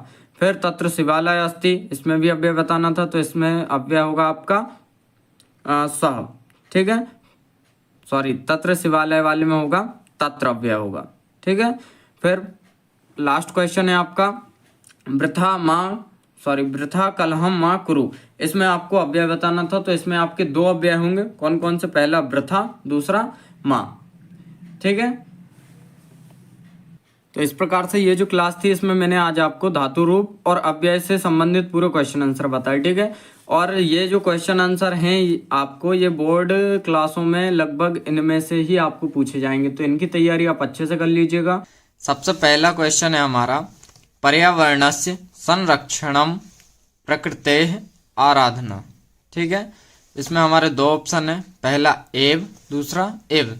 इसका हिंदी मीनिंग होगा कि पर्यावरण का संरक्षण क्या है, प्रकृति की आराधना है, ठीक है। तो इसका राइट आंसर क्या होगा, एव, क्या होगा, एव, ठीक है। दूसरा क्वेश्चन है हमारा इदानीम वायुमंडलम प्रदूषितमस्ति, ठीक है, क्या है, इदानीम वायुमंडलम प्रदूषितमस्ति। फर्स्ट ऑप्शन है इसका भृशम और दूसरा है कृशम, तो इसका सही आंसर जो होगा वो होगा भृशम। अगला प्रश्न है हमारा प्राकृतिक वातावरणे क्षणम संचरणम लाभदायकम भवति, ठीक है। तो इसके दो ऑप्शन है, पहला है एव दूसरा है अपि, तो इसका जो राइट आंसर होगा वो अपि, ठीक है। मतलब प्राकृतिक वातावरणे क्षणम संचरणम अपि लाभदायकम भवति। फिर अगला क्वेश्चन है सलिलम पर्याय पदम किम, ठीक है। मतलब हमें बताना है कि जो सलिलम का पर्याय पदम मतलब पर्यायवाची शब्द क्या होगा? पहला ऑप्शन है जलम, दूसरा अमृतम। ठीक है, तो इसका क्या होगा? जलम। सलिल का पर्यायवाची क्या होगा? जल। ठीक है, अगला प्रश्न है आम्रम पर्याय पदम किम। आम्रम मतलब आम का पर्यायवाची शब्द क्या होगा? पहला कांताकारम, दूसरा रसातलम। तो कांताकारम का मतलब होता है वन या जंगल, और रसातलम मतलब आम, तो हमें आम का ही बताना है। ठीक है, तो इसका राइट आंसर क्या होगा? दूसरा वाला, रसातलम। अगला प्रश्न है दूषितम इत्यस्य पदम विलोम पदम किम। मतलब दूषित शब्द लिखा है, इसका हमें क्या बताना है? विलोम पदम। विलोम का मतलब क्या होता है? उल्टा। ठीक है, तो विलोम पदम किम यानी इसका विलोम शब्द क्या होगा? दूषित का। पहला ऑप्शन है हमारे पास अशुद्धम। अशुद्ध का मतलब वही दूषित ही होता है। दूषित का अशुद्ध का है? पर्यायवाची है। और दूसरा ऑप्शन है शुद्धम। ठीक है, तो दूषित का विलोम क्या होगा? मतलब दूषित का उल्टा क्या होगा? शुद्ध। ठीक है, तो इसका राइट आंसर क्या होगा? शुद्धम। ठीक है, फिर अगला प्रश्न है दानवाय इत्यस्य पदम विलोम शब्दम किम। मतलब दानव शब्द का हमें क्या बताना है? विलोम शब्द बताना है। पहला ऑप्शन मानवाय और दूसरा राक्षसाय। ठीक है, तो इसमें जो देखिए पहला दानव का मानव ये हो सकता है, और दूसरा राक्षस। जो दानव और राक्षस का मतलब तो एक ही होता है। ठीक है, तो ये दानव का तो ये पर्यायवाची होगा, हमें विलोम बताना है, मतलब क्या होगा? दानवाय का मानवाय। ठीक है, फिर अगला क्वेश्चन है विशालः ग्रामः इत्यस्मिन् पदयो विशेषणम अस्ति। विशालः ग्रामः मतलब बड़ा गांव। इस पद में हमें क्या बताना है? विशेषण। क्या बताना है? विशेषण बताना है। ठीक है, तो गांव पहला ऑप्शन है इसमें ग्रामः, दूसरा विशालः। ठीक है, तो इसका क्या होगा? राइट आंसर होगा इसका ग्रामः। ठीक है, अगला क्वेश्चन है मधुराणि गीतानि इत्यस्मिन् पदयो विशेष्यम अस्ति। इसमें क्या है? मधुराणि गीतानि। इसमें हमें क्या बताना है? विशेष्य बताना है। तो इसका पहला ऑप्शन है गीतानि, दूसरा मधुराणि। तो इसका क्या होगा? गीतानि। ठीक है, फिर अगला क्वेश्चन है चतुरः काकः इत्यस्मिन् पदयोः विशेषणम अस्ति। चतुरः काकः, इस पद में हमें क्या बताना है? विशेषण। तो ठीक है, इसका क्या होगा? चतुरः। ये क्वेश्चन नंबर 8 था हमारा, विशालाय ग्रामः इत्यस्मिन् पदयो विशेषणम अस्ति। तो इसका जो आंसर होगा वो ग्रामः नहीं होगा, इसका होगा विशालाय। इसकी हमें क्या बता रहा है? विशेषता बता रहा है। ठीक है, गांव तो है लेकिन कैसा है? विशाल है, मतलब बड़ा है। ठीक है, इसलिए इसका क्या आएगा आंसर? विशालः। ठीक है, अगला क्वेश्चन है हमारा तत् प्लस लीनः। ठीक है, क्या है? तत् प्लस लीना इत्यस्य संधि अस्ति। तत् प्लस लीना में का संधि क्या होगी? मतलब इसको जोड़ के लिखेंगे तब क्या होगा? तो हमारा पहला ऑप्शन है तत् प्लस तत्लीनः, दूसरा है तल्लीनः, तीसरा है तदलीनः, और चौथा है तनलीनः। ठीक है, तो इसका राइट आंसर क्या होगा? तल्लीनः। ठीक है, तत् प्लस लीना इज इक्वल टू क्या होगा? तल्लीनः। अगला क्वेश्चन है महेंद्रः इत्यस्मिन् पदे संधि अस्ति। महेंद्र शब्द में कौन सी संधि है? पहला ऑप्शन है हमारा दीर्घ संधि, दूसरा है गुण संधि, तीसरा है वृद्धि संधि, और चौथा जो है वो है हमारी अयादि संधि। ठीक है, तो इसमें कौन सी होगी? गुण संधि। इसकी मैंने आपको ट्रिक भी बताई थी कि किस प्रकार से पहचान सकते हैं हम। जैसे महेंद्र क्या आ रहा है? ए आ रहा है। ठीक है, मतलब कौन सी मात्रा आ रही है इसमें? छोटी संयुक्त मात्रा आ रही है। ठीक है, इसलिए इसमें कौन सी संधि होगी? गुण संधि। फिर अगला क्वेश्चन है विसर्ग संधि उदाहरण मस्ति। ठीक है, विसर्ग संधि का उदाहरण कौन सा है इनमें से? पहला ऑप्शन षडानन, दूसरा तच्छीलः, तीसरा प्रत्येकः और चौथा मनोरथ। ठीक है, तो इसका राइट आंसर क्या होगा? मनोरथ। क्यों? क्योंकि इसका कैसे बनेगा? मनः प्लस रथः, ठीक है, बराबर क्या होगा? मनोरथ। और इसमें कौन सी मात्रा आ रही है? ओसर सर्स। मैंने आपको जब विसर्ग संधि समझाई थी तो उसमें क्या बताया था? सिर्फ आपको 5 शब्द याद रखना है। कौन कौन से? ओ, सा, र, सा और सा। ठीक है, यदि ये शब्द आपको कहीं भी दिखते हैं तो उनको हटाकर हमें उनकी जगह क्या लगाना है?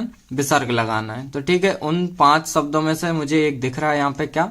ओ दिख रहा है। ठीक है, तो इसको हटा के हमें क्या लगाएंगे? विसर्ग। तो क्या हो जाएगा? मनः प्लस रथः। ठीक है, इसलिए इसका राइट आंसर क्या होगा? मनोरथ। फिर अगला क्वेश्चन है सज्जनः इत्यस्य पदस्य संधि विच्छेदः अस्ति। ठीक है, तो सज्जनः शब्द का हमें क्या करना है? संधि विच्छेद करना है। इनमें से संधि विच्छेद कौन सा होगा हमें ये बताना है। हमारा पहला ऑप्शन है सत प्लस जनः, दूसरा है सज प्लस जनः, फिर तीसरा है सम प्लस जनः और चौथा है सन प्लस जनः। ठीक है, तो इसका राइट आंसर होगा हमारा पहला वाला, सत प्लस जनः।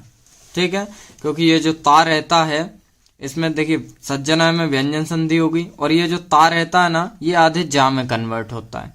ठीक है, तो क्या होगा? सज्जनः। सत प्लस जना बराबर सज्जन। ठीक है, फिर अगला क्वेश्चन है गणः प्लस ईसः इत्यस्य संधि अस्ति। गणः प्लस ईसा को यदि हम प्लस करके लिखें तो उसमें कौन सा होगा? पहला ऑप्शन है हमारा गणेशः, दूसरा गणेशा, तीसरा गण ईशा और चौथा गणई प्लस ईशा सॉरी सा। तो इसका राइट आंसर होगा गणेशा। ठीक है, दूसरा वाला। अगला प्रश्न है हमारा मनोरथ इत्यस्य पदस्य संधि विच्छेदः अस्ति। मनोरथ जो शब्द है इसका संधि विच्छेद क्या होगा? ठीक है, पहला ऑप्शन है मनः प्लस रथः, दूसरा है मनो प्लस रथः, तीसरा है मनः प्लस ओरथः और चौथा है मनोर प्लस थः। तो इसका राइट आंसर जो होगा वो पहला होगा। पहला क्यों होगा? क्योंकि ये हो रहा है मनः प्लस रथः। इसमें विसर्ग संधि होगी मनोरथ में, और विसर्ग संधि मैंने बताया था आपको, वही 5 चीजें आपको याद रखनी है, 5 अक्षर। ओ सबसे पहला था तो ओ यहाँ पे हमें दिख रहा है। उन 5 अक्षर में से जो भी आपको दिखे उसको हटा के हमें उसकी जगह क्या लगाना रहता है? विसर्ग लगाना रहता है। तो हमने यहाँ पे ओ को हटा के क्या लगा दिया? विसर्ग, यानी मनः प्लस रथः। ठीक है, इसलिए हमारा इसमें फर्स्ट वाला राइट होगा।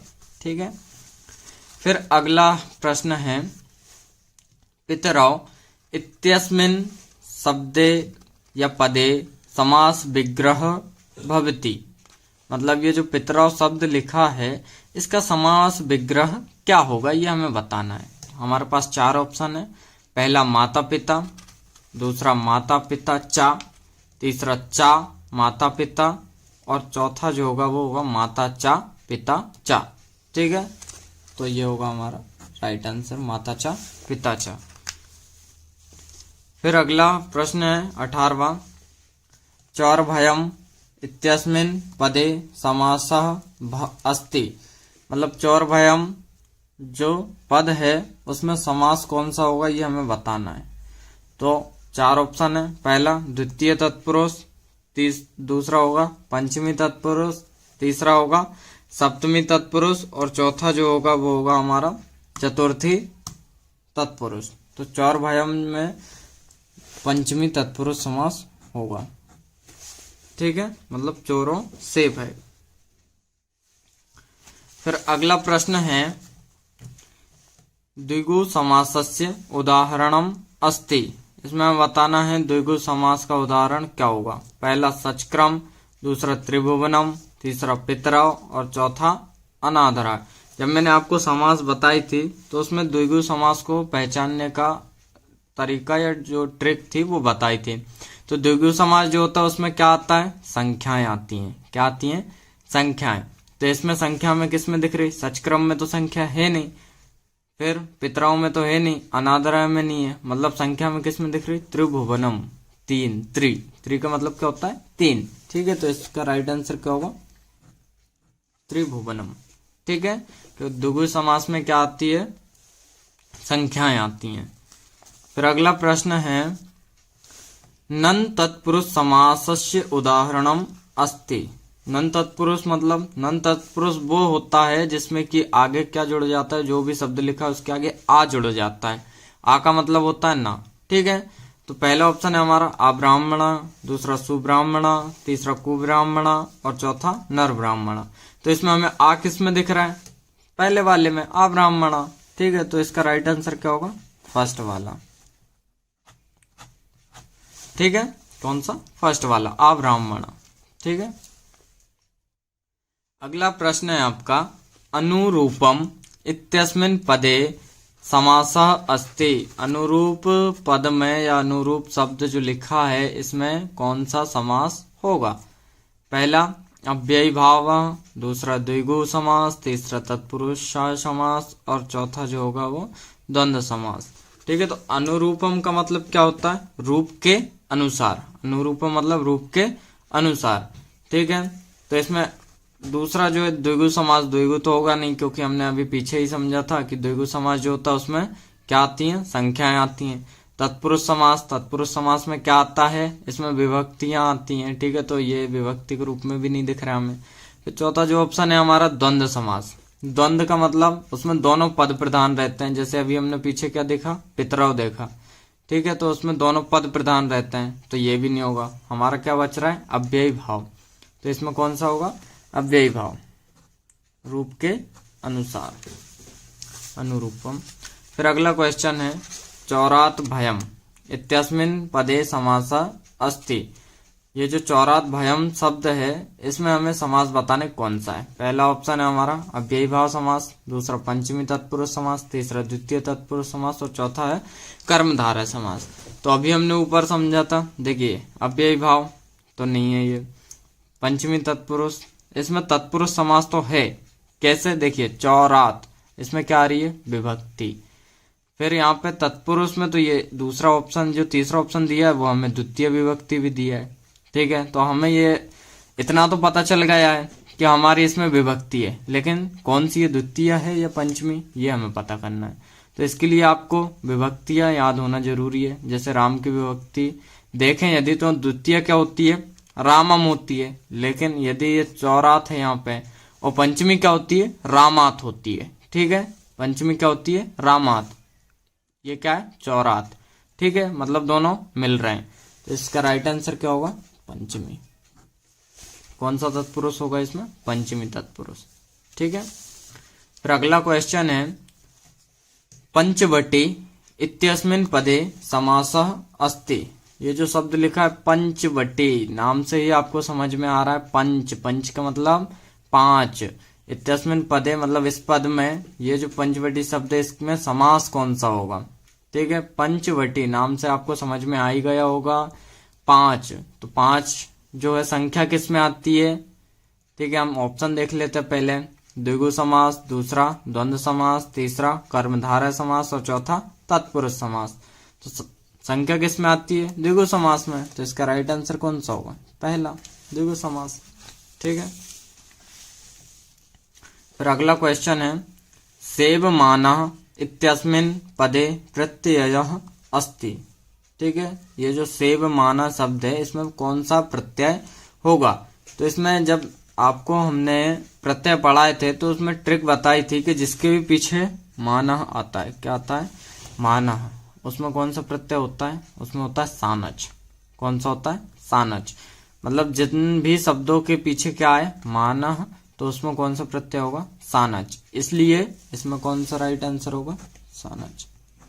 ठीक है, फिर अगला क्वेश्चन है, तुमुन प्रत्ययस्य उदाहरणम न अस्ति। इसमें पूछा है कि ये जो तुमुन प्रत्यय का उदाहरण कौन सा नहीं है, नहीं। ठीक है, पहला ऑप्शन है नेतुम, दूसरा जेतुम, तीसरा करतुम, चौथा पठतु।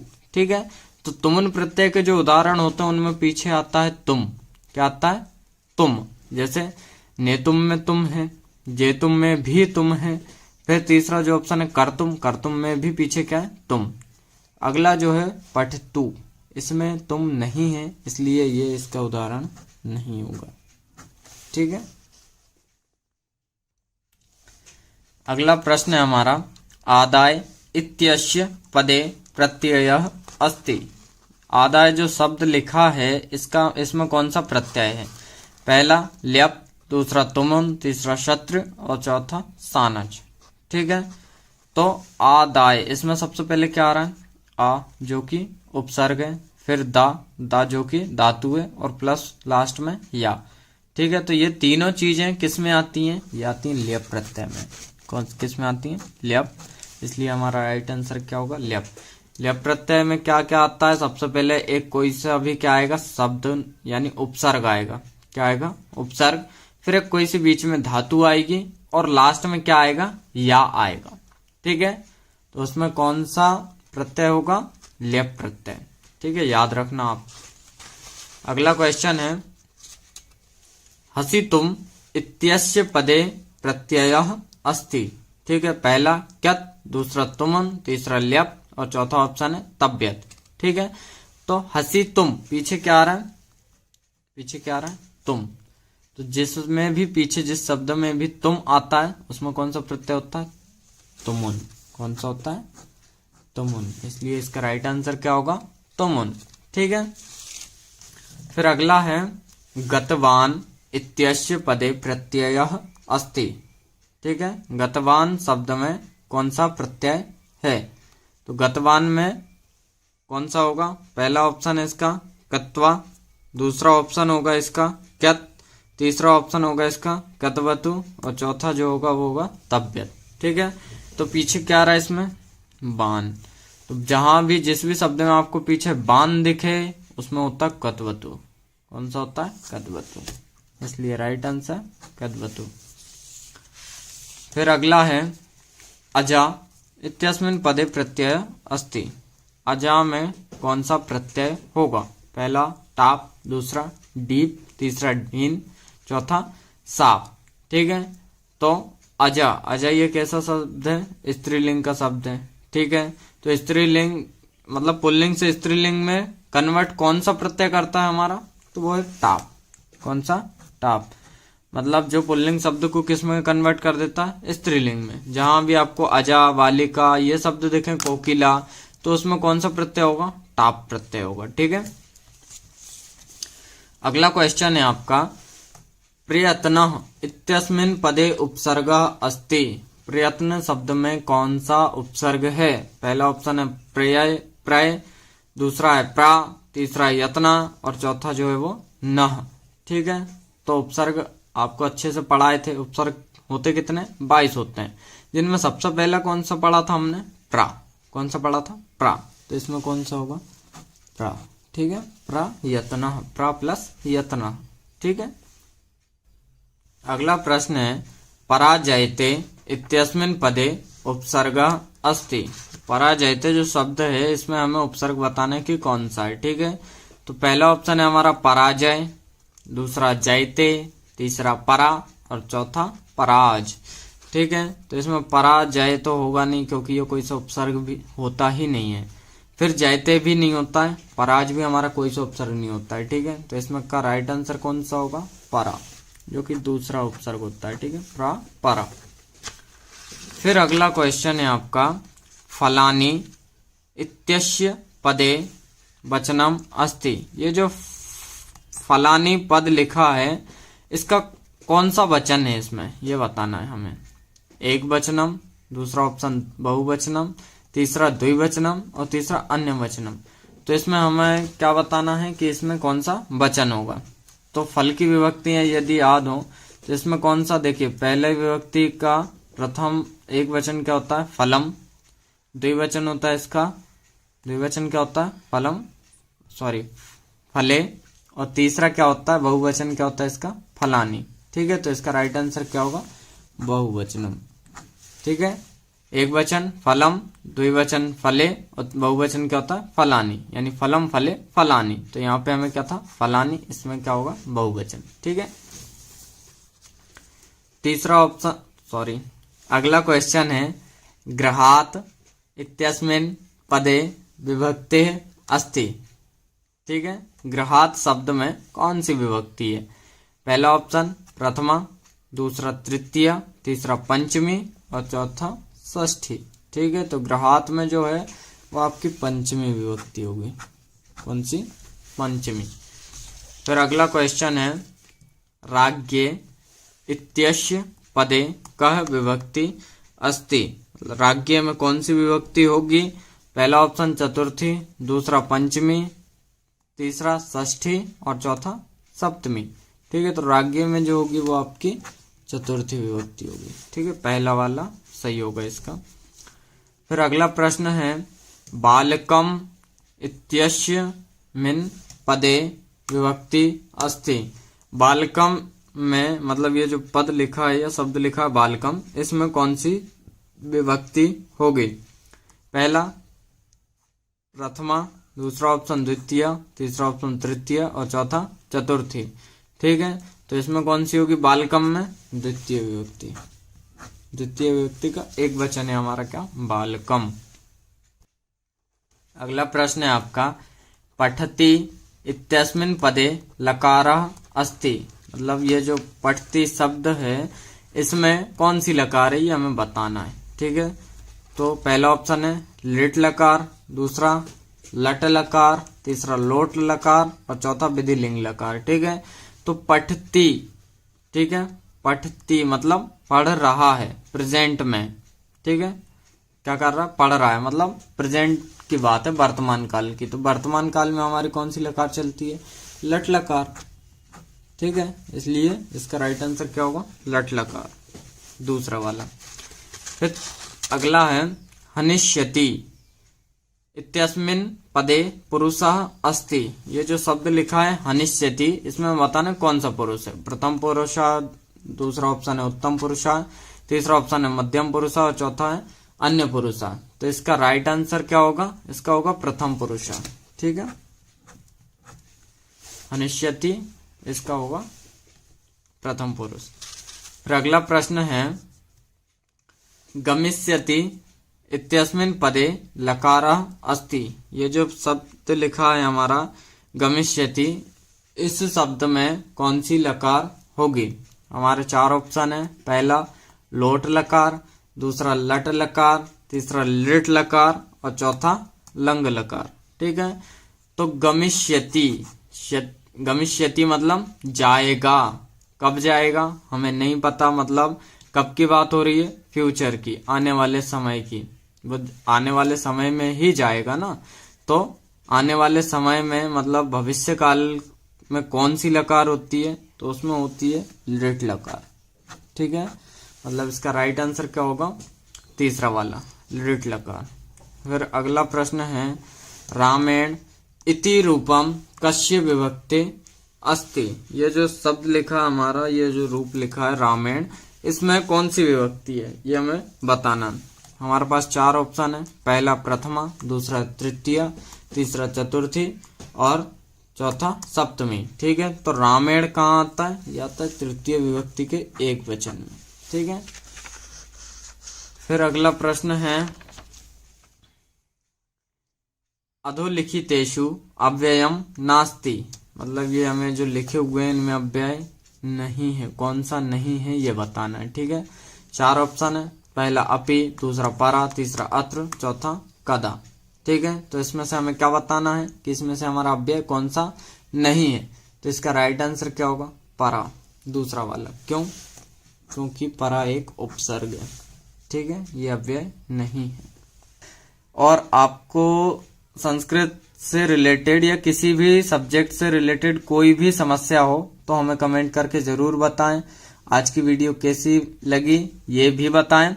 और यदि आप चैनल पे नए हैं तो हमारे चैनल को सब्सक्राइब जरूर करें, जिससे कि आपको ये बेनिफिट रहेगा कि जो भी हमारी नई वीडियो आएगी वो आपके पास सबसे पहले आ जाएगी। ठीक है, तो चैनल को सब्सक्राइब करें, वीडियो को लाइक करें। धन्यवाद।